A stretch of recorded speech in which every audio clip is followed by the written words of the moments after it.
Kami sudah menemukan sebelumnya setidaknya 9 dugaan atau indikasi pelanggaran hukum acara. Dan dalam beberapa hari ini kami menemukan jauh lebih banyak lagi.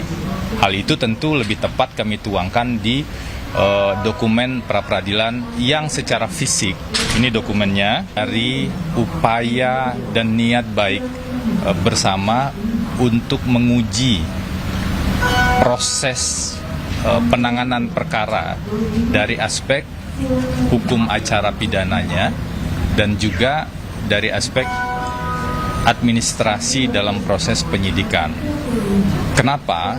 Karena sebuah proses hukum itu baru bisa disebut proses hukum yang benar kalau dilakukan dengan cara-cara yang benar sesuai dengan hukum acara.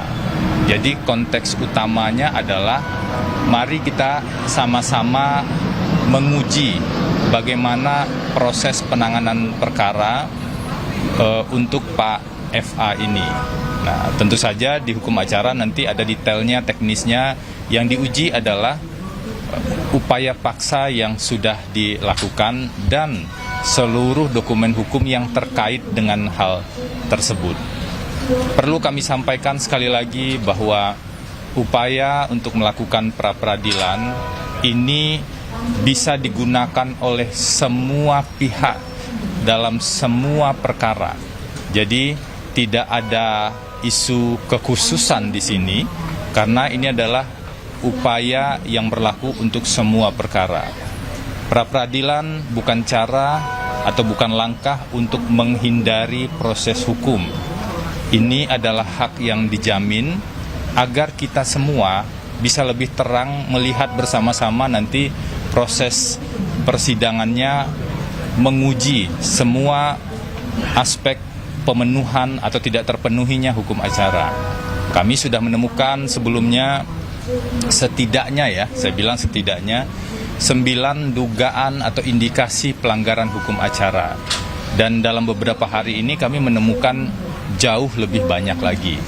Hal itu tentu lebih tepat kami tuangkan di dokumen pra-peradilan yang secara fisik, ini dokumennya, yang secara fisik akan disampaikan siang ini di PTSP Pengadilan Negeri Jakarta Selatan. Nah, berikutnya silakan Bang Firman untuk menyampaikan beberapa hal. Baik, terima kasih. Pada kesempatan hari ini kami tim kuasa hukum pra-peradilan Pak Dr. Febri Adriansyah perlu menyampaikan 6 pokok persoalan. Pertama, ada beberapa pasal yang sebenarnya disangkakan, yaitu pasal 3, 4, dan 5. Ya, Undang-Undang Pencucian Uang sekaligus pasal 607. Padahal ini pasal-pasal undang-undang lama yang sudah dicabut ya oleh pasal 622 ayat 1 huruf X KUHP baru dan pasal 3 ayat 1 ya Undang-Undang Nomor 1 tahun 2003 tentang KUHP yang mewajibkan penyidik memakai aturan yang lebih menguntungkan tersangka ya, asas favorable rights itu ini bukan pilihan tapi perintah undang-undang, sifatnya imperatif. Asas ini bukan kekhususan di Indonesia saja, tapi ini sudah berlaku universal, baik negara civil law maupun common law, sebagai bentuk perlindungan hak asasi manusia, bukan kemurahan hati aparat penegak hukum. Yang kedua, pasal 15 ayat 1, ya, pasal 49 ayat 1 merupakan covenant internasional tentang ICCPR. Ya, jika terjadi tindak pidana, undang-undang yang menetapkan hukuman lebih ringan, ya, pelaku berhak memperoleh manfaat ya dari ketentuan ini. Ini dirumuskan sebagai hak di dalam instrumen hak asasi. Demikian juga pasal 49 ayat 1 Piagam Hak Fundamental Uni Eropa, KUH Prancis pasal 112 dan KUH Belanda pasal 1 ayat 2 dan KUHP Jerman pasal 2 ayat 3 mewajibkan penerapan ketentuan yang paling ringan terhadap tersangka. Kemudian Pengadilan Uni Eropa dan perkara gabungan C387, C391, C402 kasus Berlusconi menyatakan penerapan hukuman yang lebih ringan merupakan bagian konstitusional dari anggota termasuk hak dasar. Kemudian soal trading in influence, ya, perdagangan pengaruh belum diatur sebenarnya ya sebagai kejahatan. Penetapan tersangka nomor perkara ini TAP 03/26 tanggal 24 Juli pada bagian menimbang huruf C menyebutkan trading in influence Indonesia memang meratifikasi UNCIC, tapi belum ada undang-undangnya, ya, yang menjadikan ini tindak pidana. Mahkamah Agung pun sudah menegaskan itu dalam putusan nomor 97 PK Pitsus 2019. Kemudian tidak adanya tindak pidana asal sampai hari ini. Pencucian uang harus punya kejahatan asal yang dirinci sifatnya dalam yang disebut hanya dugaan korupsi tahun 2018 sampai 2026 tanpa satupun pasal korupsi, tanpa perbuatan konkret. Klien kami tidak tahu persis apa sesungguhnya disangkakan. Persoalan ini memang sudah pernah diputus pada kasus Tubagus Hairi Wardana di PN Tipikor Jakarta Pusat nomor 19 2019. Selanjutnya beberapa hal saja kami sebutkan. Penetapan tersangka dua kali.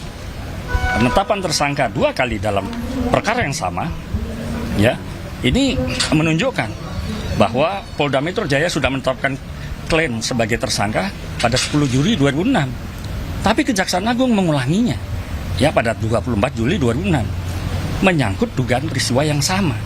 Ini membuka peluang satu orang dituntut dua kali. Kemudian proses tergesa-gesa dan penandatangan oleh pejabat yang tidak berwenang. Ini bagian yang penting karena menurut kami dalam peraturan kejaksaan sendiri kewenangan itu bukan miliknya. Pasal 37 Perja nomor per 002 2017 fungsi Jampitsus bersifat administratif, ya, dan kebijakan, perumusan kebijakan, koordinasi, pemantauan, evaluasi, tidak ada fungsi penyidik. Nah ini kemudian terakhir pasal 347 dan 36 Perja 06 diatur terakhir dalam Perja 3 tahun 2024 pelaksanaan pengendalian penyidikan itu dalam perkara tindak pidana korupsi dan pencucian uang ada pada Direktorat Penyidikan yang dipimpin oleh Direktur Penyidikan, bukan pada Jampitsus. Kemudian pada pasal 168 ayat 4 Perja 039 2010 tegas menyebutkan Direktur Penyidikan sebagai pejabat yang menandatangani surat penetapan tersangka. Sebagai perintah penahanan juga tidak menyebutkan alasan konkret kenapa klien kami perlu ditahan. Pasal 103 huruf B KUHP mewajibkan pencantuman alasan penahanan dan pasal 105 KUHP membatasi, ya, alasan itu pada keadaan tertentu. Mangkir dua kali, menghambat pemeriksaan, melarikan diri, merusak barang bukti atau mempengaruhi saksi karena dianggap untuk itu diperlukan penahanan. Jadi yang kami mohonkan, kami minta Pengadilan Negeri Jakarta Selatan menyatakan penetapan tersangka dua penahanan tanggal 24 Juli 2026 tidak sah dan meminta kepada Kejaksaan Agung membebaskan klien kami dari tahanan serta menghentikan penyidikannya. Kami menegaskan bahwa persoalan cara penegakan hukum yang seperti ini, penegak hukum tidak boleh menegakkan hukum dengan melanggar hukum. Selebihnya kami serahkan kepada majelis nanti dalam penilaian. Itu saja. Pak Rizie ada tambah? Ada sedikit saya tambahkan. Ya. Ke tengah aja, Pak. Ke tengah. Jadi gini, ya, silakan. rekan-rekan semua ya, kita bicara di sini masalah pra peradilan. Yang kita uji di sini adalah formil acara, bukan materi. Jadi mohon maaf, jadi kalau ada pertanyaan menyangkut materi belum bisa kami jawab di sini. Itu yang harus dipahami. Satu. Kedua, dalam materi ini adalah persoalan administrasi dan proses-proses dilakukannya upaya paksa. Nah, proses-proses upaya paksa ini yang kami ajukan keberatan-keberatannya. Di antaranya seperti tadi dia bilangin abang kita, masalah di proses penyidikan, adanya yang harus mengikuti ketentuan proses.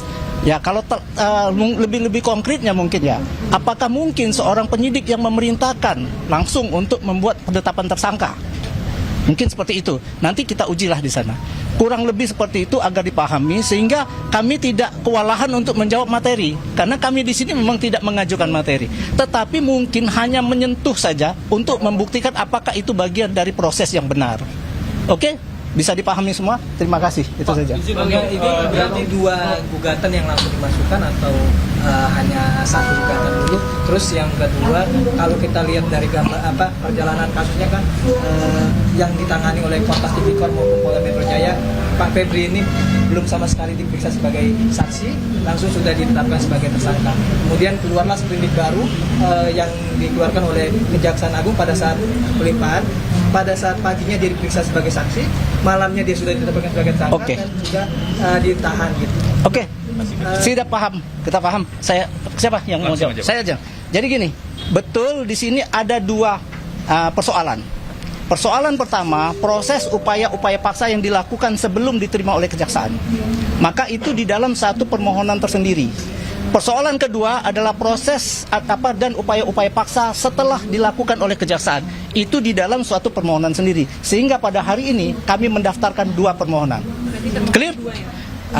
Termohon di 2 berkas. Oke? Oke, cukup Nanti ya. dicek. Ada pertanyaan lagi? Apa benar katanya selama proses di Kejaksaan Agung belum ada dokumen atau surat-surat ini penyitaan baru? Artinya Kejaksaan Agung masih pakai dokumen penyitaan dari Polres Polri. Itulah yang akan kita uji. Satu, mungkin contohnya itu yang akan kita uji. Contohnya nanti gini, ini sudah mulai ada kami lihat ya di dalam proses itu seperti klien kami itu dipanggil tanggal 20 misalnya, diwajibkan tanggal 22 datang. Di dalam hukum acara itu harusnya panggilan yang patut dikasih waktu 3 hari. Dan itu dilakukan sampai sekarang oleh Kejaksaan Agung terhadap semua para saksi.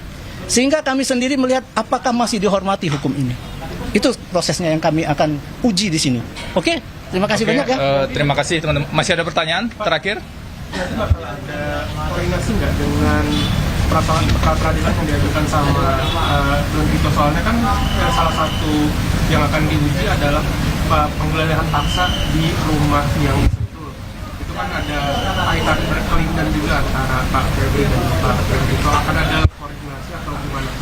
Tim kami ini, tim advokat ini, kliennya adalah Pak Febri Adriansyah, mengajukan 2 permohonan. Apakah tim lain atau tersangka lain atau pihak lain mengajukan pra-peradilan juga, itu hak masing-masing. Jadi kami hanya bisa mengatakan apa yang kami ajukan begitu. Jadi ada 2 permohonan diajukan secara bersamaan dengan harapan yang penuh nanti Pengadilan Negeri Jakarta Selatan betul-betul melihat secara detail dan secara adil penerapan hukum acara ini. Itu ya yang bisa kalau pihak lain mengajukan ya itu di luar domain kami. Kami fokus di pra-peradilan yang diajukan sekarang saja. Mas, izin berarti untuk permohonan dalam hal ini Polres dan Kejagung. Tadi sudah dijawab soal itu. Silakan pertanyaan lain kalau ada. Cukup ya. Terima kasih teman-teman semua. Selamat siang. Terima kasih semua ya. Mari ya.